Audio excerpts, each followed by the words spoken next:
Hi, this is Maria Palozola with St. Louis Golf Lessons. Thank you for joining me today. And I got a great question from a golfer, and his question was, as a beginner or average golfer, does it really make sense for me to be properly fitted for clubs?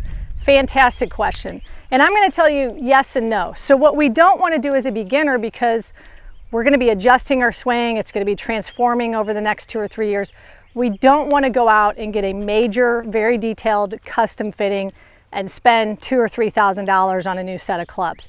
But at the same time, there are things that we want to make sure that we fit pretty well for specifications to get you started, because we don't want your clubs to cause bad habits. So one of those is the length of the club.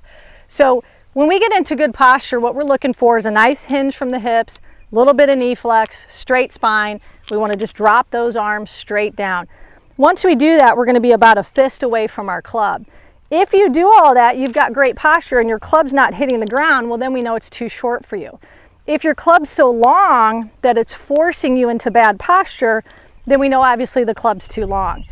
The other thing we want to look at is the flex of the club. If you give someone a flex that's too stiff or too weak, they're really going to have a lot of issues with their ball flight.